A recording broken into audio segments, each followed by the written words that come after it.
Welcome to the Business Leadership Series, where we engage with leaders who are making an impact on their worlds and who want to share their knowledge and experience for your personal and professional growth. The following interview is designed to inspire you to become the best leader you can be.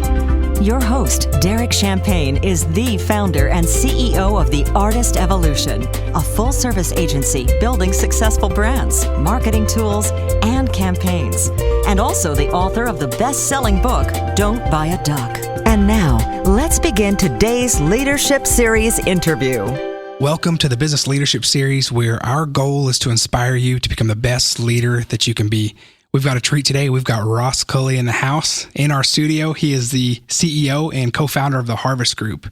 Welcome today, buddy. Hey, thanks for having me. You have you guys are doing some really cool things. You have, you're the leader in sales agency division of the company, and then you develop high-performing teams, strategic plans that deliver remarkable growth for your clients. And you guys have a really cool culture there. Tell me a little bit, kind of take me back a little bit about what was your vision when you started the Harvest Group? Yeah, sure. So when I started my career, I started with Procter & Gamble. And so in the CPG industry, great place to start.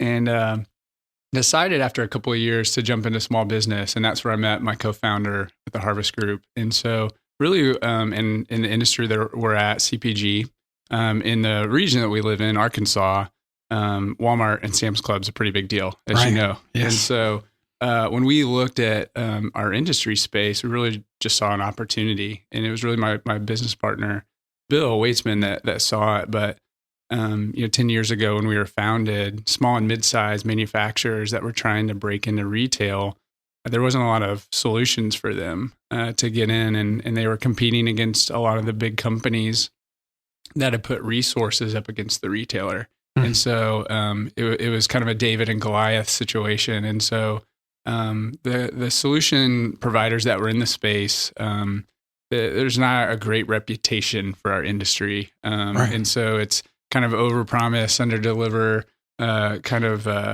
reputation. And so we wanted to build a company that could kind of slide in there and help small and mid-sized companies grow their business at retailers like Walmart and Sam's Club, but do that in a way that we always did what we said we were going to do, that we really did perform at a level that their competition was performing at. And so when you have a small brand that goes up against a P&G or a Kraft or a General Mills, we wanted to bring a team and capability that was at the same level. Wow, that's cool. So what made you decide or have the confidence to go out on your own after the career that you had, very successful? But, a lot of people have ideas and they see that some solutions to problems and ability to do it a different way, but they don't follow through with that vision. What was that point where you said, I'm going to do this? And what did that feel like? Yeah, I wouldn't describe it as confidence. So really, it's an interesting story. My wife and I had been married 3 months when we started the Harvest Group, and so it was really a very tense decision for me. And so, for me in my life, my faith is a big part of who I am, and so it was something that we definitely were wrestling through and praying through and asking God what we should do as we were starting, our marriage. And so the night I decided to start the Harvest Group, I was literally in my living room floor, fetal position, crying, is this really what I'm supposed to be doing? And so we actually were joking with our kids not too long ago, saying, it wasn't before you guys were born, it wasn't too long ago that Dad was at home waiting for Mom to come home from work, and he was cooking dinner. And so, that those startup stories where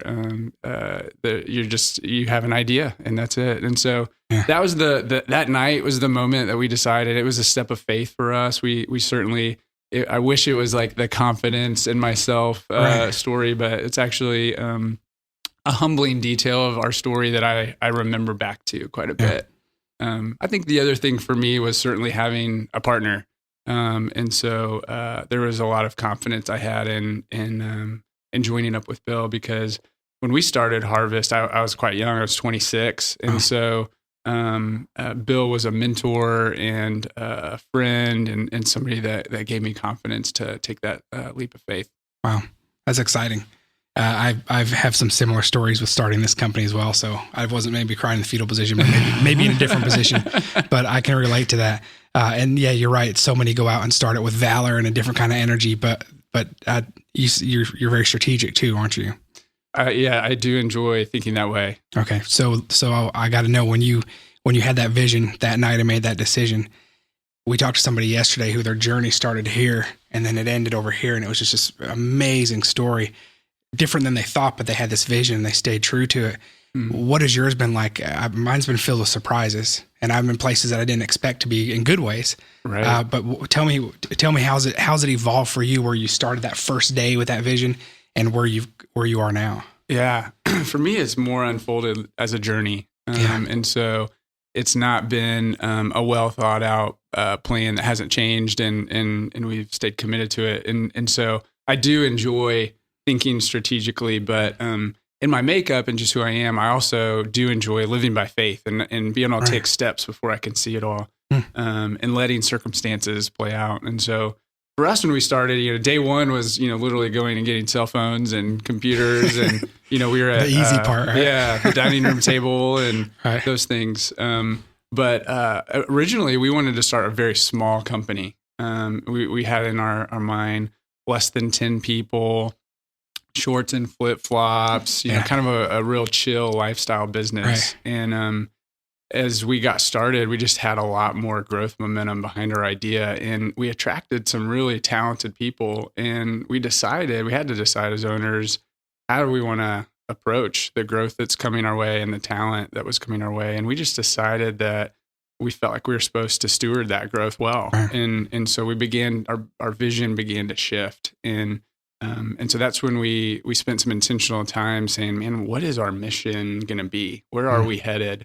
And we decided that we wanted to be an organization that was going to grow and enable our people to grow. And that was a real principal motivator, quite honestly, for us, was to see the people that were coming into our company and saying, wow, we'd really love for those people to have a career at the Harvest Group. Yeah. And they're not going to be able to reach their potential if we don't grow, and there's not opportunities for them to grow. Wow, that's great. So that's my next question is, tell me about the culture. You guys have a unique culture. You're known for that. How did you intentionally create that, and what do you do to water and facilitate that? Sure.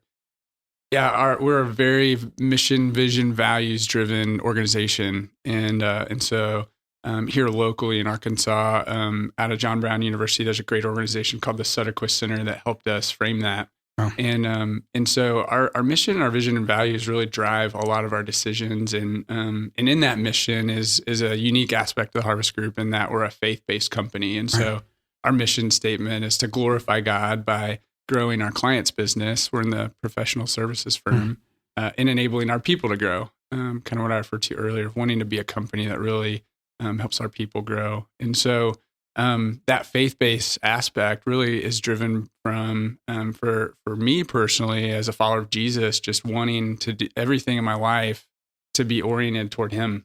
And that kind of language, glorify God, is just kind of fancy, or make God bigger, make things more than just what it appears to be at the surface. And so that's really drives how we serve our clients. And so there's no better motivator for me, not money, not keeping them as a client. There's no better motivator than for me to try to do my work unto God as a spiritual person. And so it drives how we do work. It drives how we interact with one another, our clients, the choices we make, and so it's a big part of who we are. In terms of cultivating that, we're very intentional about really training on that as people join our organization. We have quarterly team meetings where we tell stories where we've seen each other live out our values, and so we have a belief that if your values are your values, you'll have stories to tell of when you've lived them out and it's cost you something. And so those are the stories we try to tell on one another, catch each other living out our values, and let that continue to spur us on towards those things. I love that. That's really cool. Thanks for sharing it. That's a unique angle. It must make everybody more unified together too. Yeah, it is. It is a unifying thing, and it provides a lot of clarity, when those tough decisions come. And so we've had to, for instance, resign our largest client due to a values issue without a replacement. Wow. And so our year-end meeting that year was a potluck. Right. And so it cost us something. But let me ask you, is it that easy? I mean, I've got scars of failure and setbacks, and I'm not challenging you on that, but tell me in that moment though, what do you, because I like getting down to I'm an optimist to a fault. Sure. But I also like to pause for a second and go, okay, well, at that moment, yes, I understand the outcome and what you're going to do, and that's admirable. But in that actual moment when you make that decision, when there's that self-doubt or when there's that second guessing yourself, what is that moment like? I mean, you don't have to harp on that, but how do you quickly come out of that and say, we did the right thing, and then just move on past it? Yeah, great question. For us, it was, we should have made the decision a long time ago. Yeah. So just to, be transparent, It wasn't, I don't want to puff us up as like, man, we made the right decision immediately. It was something that we wrestled with quite a bit because of the magnitude of it. And at the time, the youth of our company, it felt like almost the company could be at risk. Well, you're also trying to take care of the company, as you stated earlier, and take care of the people. Right. So how do you balance that? But I would say just through those discussions and through those values and that mission statement that we aligned on, it informed that decision to where ultimately we made the right decision. In the moment, certainly there's doubt, there's fear. But I think something that in our culture we don't always recognize is fear and doubt are part of faith. And so faith isn't always this like 100% certain feeling or sense. And so for us, walking by faith sometimes means, man, I'm walking in fear and doubt of that decision I just made. But as we persevered through that, it was interesting just kind of in my worldview, what God did, within a few weeks, we had a new client that approached us that replaced a lot of that business that we ended up resigning. Wow. Thanks for sharing. I appreciate you being so open about that. Sure. So tell me a little bit about work-life balance. You guys talk about that, or that's part of your, how do you actually practice that? How are you productive?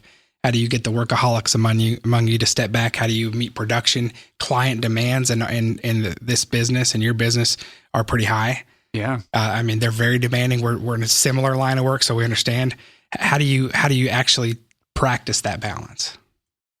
Is my wife going to be hearing this No, podcast? mine is, so she wants an answer. How should we practice it? I should ask. Yes. Yeah. For me, that work-life balance question is an interesting one because I think the paradigm of how we think about it sometimes is a little off. And so in my opinion, how I've looked at it and how I've had mentors encourage me to look at it is it's not going to be this clean break or line that's driven throughout our life. It's going to move and it's like a river. It's going to, take its own course at different seasons. And so I try to, and we try to ask our people to pay attention to that. And so there's times in a lot of industries, but certainly in a professional services client service industry, where you're just going to have demands that are more than what can fit into what you'd prefer your life to look like. And so take count of what time it is, what season is it. And then the part that folks like my personality, it sounds like yours as well, maybe have trouble with is reorienting when it's not that time. Absolutely. And giving ourselves freedom to leave work early, for me, have a cup of coffee with Kate after it dropped the kids off to school, go for a run in the middle of the day. I think some of us with our personalities can feel guilty about that. Or I think our we forget companies too. We forget we can do that. Yeah, we forget. I went home complaining to my wife the other day and said, I need some silence to do some of the deep work. And she said, the house is quiet all day. And I said, I never even thought about going, I own the company. I never even thought I could leave for a few hours. I mean, we go on dates and we go to school, but it was an aha moment. I guess I could come home and work for a few hours. Right. Well, and you add the season of life that I'm in with small kids, and it complicates things even more. And so I think I've tried to just be creative about how I do that. But I also have woken up several times and like, I thought that's why I started this. That's why I own a small business, is for that freedom. And so I think there is this lulling to sleep that can sometimes happen with us. And so for us, as leaders, one, I just try to model it. I try to leave on time and come into work late sometimes so that people can see that they have the freedom and the permission to be flexible. But then also hold each other accountable and have discussions. We have our people turn in their vacation tracker, and it's not really principally if we've hired right to see if they took more vacation. It's actually to identify some of the people in our organization who don't take their vacation and say, hey, what's going on here? Is there a client expectation that's outside of scope? Is there a personal expectation that's outside of scope? Have we resourced the business correctly? What's going on here? And so we're guilty of all of those things, have come up. And so I think it's just pay attention to it and be intentional and not make sure you don't fall asleep to it. Right. So what are you passionate about? What are you most passionate about in your life? Easily my faith is something that's important to me. And so I've followed Jesus since I was a young kid, and I've had different seasons of how that's looked in my life. And there's definitely been seasons where it's not been as important to me, and I've lived counter to his teachings. But for me, that undergirds, it's who I am. It's he, in my worldview, is my creator, my best friend. He's the answer to a lot of the questions that we ask in life. And for me personally, I uniquely enjoy the intersection of faith and work because I think that the Bible is actually a great business book. And I don't mean that in a sacrilegious way, but I think there's great principles in there for how we do business. And it's not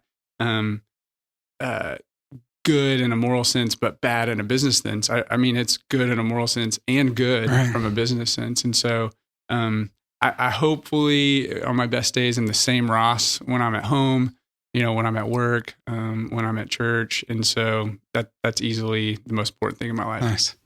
So what are hobbies for you? Fly fishing. Is one, but I actually probably should have said I don't have any because I have three kids. What are the ages of your kids? I have 9 and 6 and 4. Soon to be 5 and week. 7 for me. So yeah, it's similar season of life. Basketball is something I've enjoyed. Although I think I'm aging out in terms of that being a relevant hobby. I'm not as quick as I once was. Put you on the senior team at camp. And, I've recently gone back to a morning game, and a couple of my crossover moves, I'm like, man, the defender is still there in front of me. Wasn't as good as I once remembered. So, but yeah, for me, certainly my kids take up a lot of my time outside of work, and I enjoy that. But whenever I have a day alone, getting outside, hiking, fishing, camping is definitely what I would choose to do. Well, Northwest Arkansas is a beautiful spot for that too. Absolutely. So tell me a little bit about some of your day-to-day responsibilities. You're leading a team, you're doing execution. I think we have similar roles in that type of position. I'd like to know how you balance it and what your approach is to being a CEO. Sure. Well, I mentioned our original vision was, hey, let's be less than 10 people, shorts and flip-flops. It's changed a bit. We have over 60 people. Wow. We've got 3 offices.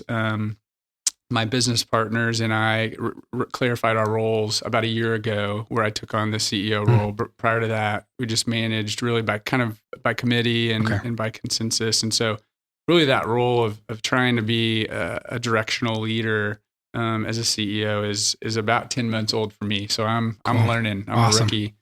But for me, anytime you have an organization that has scaled beyond yourself, a big part of your work is the people that work within your organization. And so the things that have tried to focus on as I've taken on this role is really setting a clear direction and inspiring and encouraging them towards that direction and removing any barriers that stand in our way. And then trying to empower and coach and train folks to continue to grow into the roles that we need them to be. And so I'm a big believer that a lot of times as companies go through growth cycles like our company has, growing your business at the same rate as your people is obviously ideal. doesn't always happen that way. Right. Some of us have been in business cycles where our people are ready for more and the business isn't there. Right. At Harvest Group, we've gone through seasons where the business has grown faster than our people were ready. Right. Being a company that wants to enable people to grow, our initial reaction to those cycles is not, let's go hire an expert outside the company, but really, how can we help coach and train and call people up to more? Yeah. And so that's the cycle that we've been in. Most recently has been a lot of fast growth. And so increasingly, my time has been spent training and coaching and empowering people to step up into new leadership roles. Wow. So tell me, I'm reading Deep Work right now. You may have read that book. It's a big book, so I'm having to listen to it when I drive to Little Rock and back. But if it's a big book, it's probably on my nightstand. I've got several like that crying too. out to me right now with the stack. Yes. Yeah. Yesterday, I told my wife because we're in a reading mode with this consulting group right now. And so I'm listening to some, I have some, and then on my nightstand I have a few, and I looked at my wife and said, oh man, I still have to read those. Yes. It's supposed to be enjoyable. But Deep Work talks about the shallow work. And then those that we are the easiest to respond to, which in your role and my role too, those things pop up in your role too, LJ, and they pop up all day long. And so how have you seen the most effective way to do the deep work, which you have to do sometimes with your strategic growth as a partner, as a CEO, and then also to be able to take care of those tasks? How do you find that kind of balance? It's a challenge. Yeah. And I think one of the tactical things I've done over the last couple of years is make sure that my day and my time is not dictated by email. And so I know I may be late to the game on that. People listening are like, duh, that's pretty standard. But I think when work gets busy and you're growing and there's a lot going on in your world, it's just so easy. That's the way that we communicate. And so I've had to get comfortable personally not responding to emails. I used to kind of take pride in my speed of response. I don't know if you're like this, like is your inbox, past page one, past the break? Does that make you nervous? Yes. Like me. So I've had to get past that and realize that there as your organization grows in scope, there literally isn't enough time in the day to do it all. And so to your point, you've got to evaluate what's the type of work I need to do and make sure that I'm not just doing the next thing, but I'm doing the most important thing. And so I've definitely failed at that a lot. But when I'm at my best, it's trusting people in our organization to do those things that we've asked them to do. The people that sometimes are coming at you with their agenda that's not your agenda, being okay with being silent or saying no, and get the time you need to do, as you say, the deep work. That's great. And we talked this morning. In fact, we just printed chapter 2 that we're going to go over on Monday with our team to go over some of those exact things. If you know Steve Graves, Dr. Sure. Steve Graves, he always talks about not living by your inbox, and it's easier said than done. And I think I lost the battle yesterday, which is when I started printing out those pages. Well, the next one is the calendar, right? And so, I think anyone that's leading a fast growing or a young organization that becomes more sought after, or you just have an imprint in the community, you get requests from all angles. Right. And for me, like I enjoy giving people my time and helping them, but you have to again kind of get comfortable saying no. And in my personality, that can feel pretentious, Right. But when you wake up to, I don't have enough time to get it done, and those choices become more apparent. And for me, I feel kind of a rock and a hard place a lot of days because my family is very important to me. And so I'm not the type of person that's going to, work long hours consistently day after day after day and neglect them. So that's my rock. It's like, that's my priority. But I also really want to do my work with excellence and lead the company with excellence. And I care about our people. I care about our clients. As I mentioned earlier, in my worldview, I'm doing this unto my God. And so that intersection can clash quite a bit. And the only way I've found to reconcile that is to start saying no to some things. That's great. Yeah, I love that. You mentioned earlier seasons. One of the consultants that I work with, Aaron Walker, who's in and out of our lives a lot here, talks about balance being a misnomer. Whenever whenever we're asked about that, and then talks about the seasons of life and how to split it up. So I love that you're sharing that. So tell me, what's next for you? What are some of the big things coming up for you on the horizon? For us at the Harvest Group, we turned 10 years old this past fall. And so awesome. It's really kind of been an interesting time of reflection for us to look back, give thanks to God, thank the people that have helped us get there. You mentioned Steve Graves. We actually had a gratitude party to celebrate 10 years, and we invited 7 or 8 people that outside of our company that really helped us these first 10 years. And so we're kind of coming out of that season of reflecting back, and now we're beginning to turn our eyesight out further than we ever have. I think the first 10 years, we really planned on an annual basis. And so as we turn 10 years old, we're beginning to pick our eyes up further down the horizon and say, what are the next 5 years, 10 years look like? And we probably did the first 10 wrong. I know we were probably supposed to be doing that the whole time, but for us, we're just waking up to that. And so it's been a time of dreaming and thinking and trying to break down paradigms that we may have built up in our mind that need to change. Industry that we're in is rapidly changing, like a lot of industries today. And so beginning to imagine, what is the future going to look like and how can we be positioned? That's awesome. So we are the business leadership series. So I've got to ask you about leadership. What is your style of leadership? You've talked to us some about it, but I mean, we read The Go-Giver Leader and all these different books and that talk about the servant leadership. We talk about that all the time. What does good leadership mean to you? The main principle that I would say that I've learned is just to not treat every person the same. And so the mistake that I often make, and I think a lot of us make, is we lead people how we want to be led. And so those of us that want to be empowered will empower people. Sometimes people aren't ready to be empowered. Others of us want strong direction and clear instructions on how we're to be led. What I've experienced is when I look across the people that I work with daily is they're all in different places.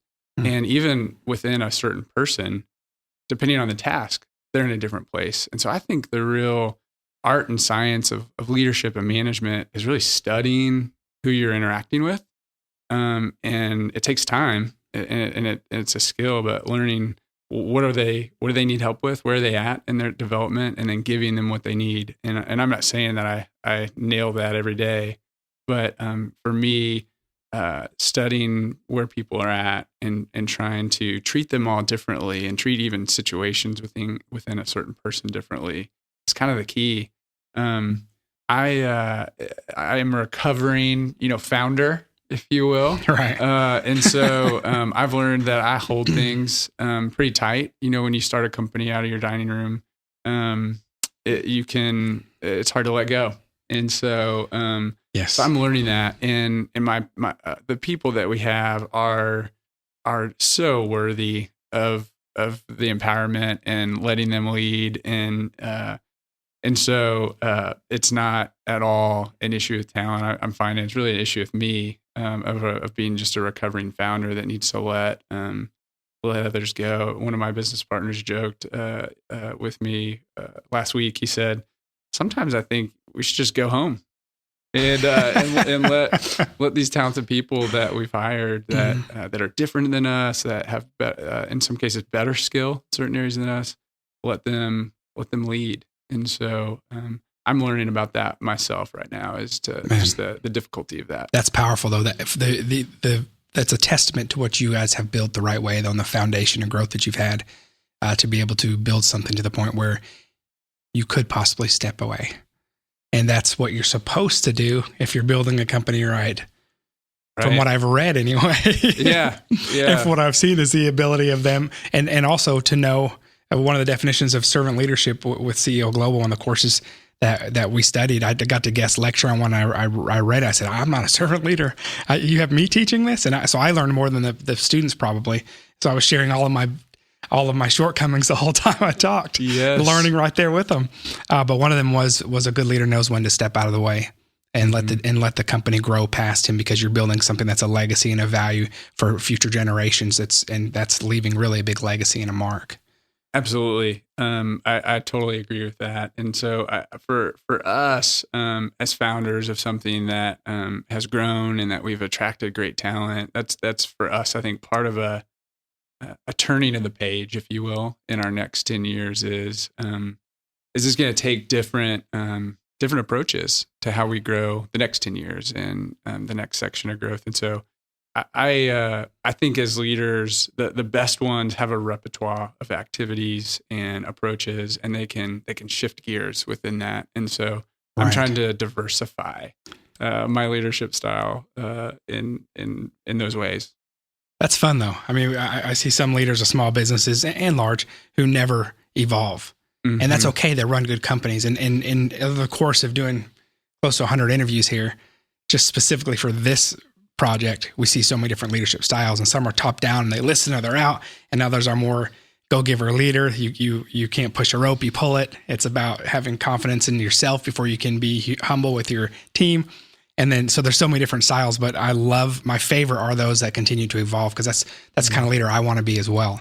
Absolutely. Is continuing to learn, and there's just an evolution of the process depending on where you're at. So right, and it's there's an art and a science to it both. Yeah. You know, there's a lot of science and study behind diversifying your leadership style, but it's an art too, and it takes work. And I think a lot of times when you're a leader and you evolve and you grow to the title that we have of CEO, a lot of people rest in that status or the ego of that and become complacent. Right. And so my goal is just to continue to push myself and learn. And some of the folks that counsel us have talked to us about a lot of small businesses kind of go up against the ceiling.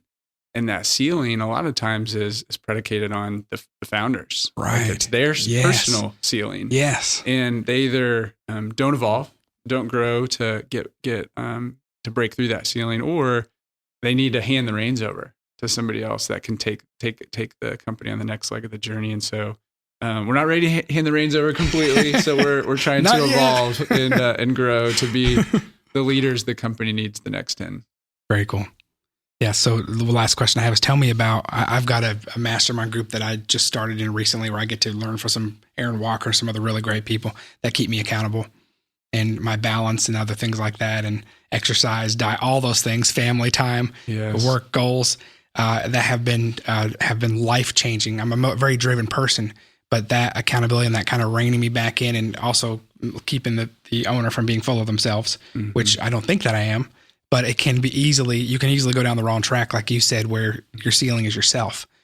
What kind of consulting or mentorship and accountability have you had in your life, and what kind of impact has that made for you to stay grounded and to keep focused? It's huge. I mean, it's played a huge part in my role in my life. I feel like, and when I look at my career, I've been given opportunities and responsibilities before I was ready.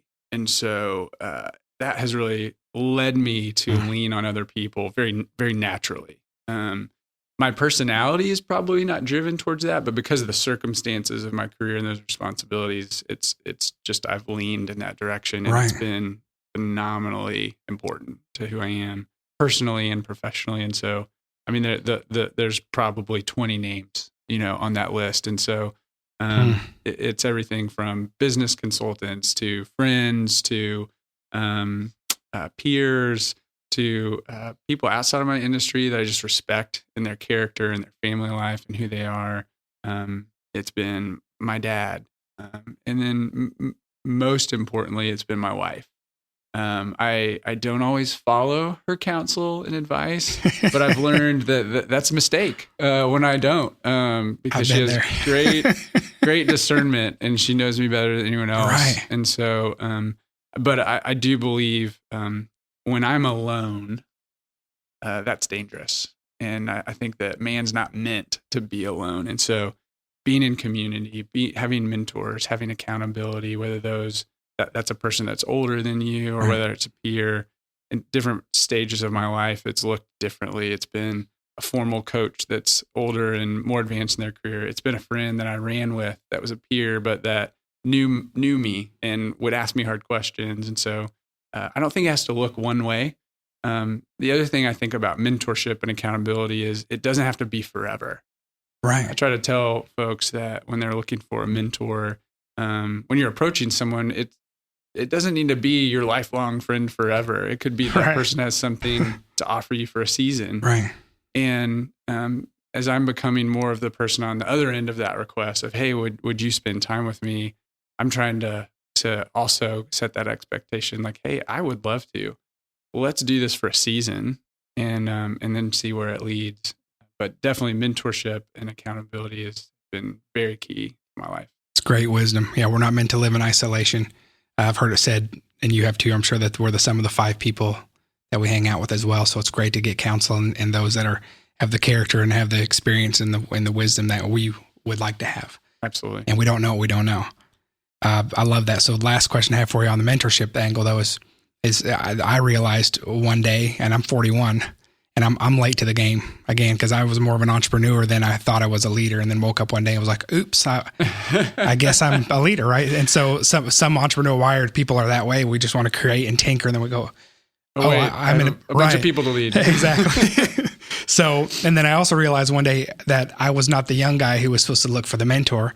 I was also supposed to have people that I was investing in as well. Right. And that took me a while too. I'm just going to be real honest. And so how important to you do you feel is it that you also are looking to give back and pull those up that maybe they're not quite ready, but you identify something in them that you want to give them leadership and responsibilities to let them grow into? Have you been able to practice that as well? I have. And it's kind of the quintessential wisdom of you become more of the receiver than the giver in those situations. And so, again, I've done that on informal kind of one-on-one basis for short periods of time. I've done it more formally over a year with a group of young people. We do it within our company where we have leaders that we all kind of offer ourselves up as into mentor groups that we're actually going to rotate through and give people, again, that opportunity to change the season and go get something else from another leader here this spring. But yeah, it is important. I think one, you hear the kind of the give back sentiment of, gosh, I've had these men and women that have poured into me. I want to turn around and give that back. But again, I've found, as you were sharing about your teaching experience, it's great accountability to sit in front of a person or a group of people and get asked questions and be honest about it too. Be honest. Yeah. And one of my favorite experiences in this setting was a year ago. A group of people wanted to talk about work-life balance, and earlier I joked, "Is my wife going to be listening to this?" So actually, I did something maybe radical. I said, "Yes, we will talk about that, but you're not going to talk about it with me. You're going to talk about it with Kate." And so I sent Kate to the mentorship group to talk to them. And so what they needed to hear was from her. Like, what does she feel about it? What does she think about it? What's her perspective? I was just going to affirm probably their perspective of, gosh, yeah, it's hard. And so it is big. But I think the thing for folks that maybe haven't done that or kind of feeling ill-equipped is, you're going to receive when you do that. And the fact that you don't know all the answers shouldn't prevent you from jumping in. Right. That's great. Any parting words of wisdom, anything that's top of mind for you right now that you want to share with us? I would love to thank you for doing this. I think the idea of talking about business and leadership with practitioners that are in the mix, the entrepreneurs that are doing it, is really important for our business community. I've long thought that other industries like the healthcare profession and legal profession, they have some stuff going on that's really cool. They know how to give in moments of crisis and charity, and they've got professional organizations that really kind of hold them together and set standards and provide this. And I'm excited to see, just from a grassroots level, the business community doing it through folks like you. So awesome. And hey, doing it. You're learning to say no, and I appreciate you not saying no to being our guest today. That's awesome. Yes. Ross Cully, thank you so much for being our guest, CEO, co-founder of the Harvest Group. And we look forward to continuing to watch the amazing things that are going on in your life. Thank you. Thank you, buddy. You've been listening to the Business Leadership Series, where we engage with leaders who are making an impact on their worlds and who want to share their knowledge and experience for your personal and professional growth. This interview was designed to inspire you to become the best leader you can be.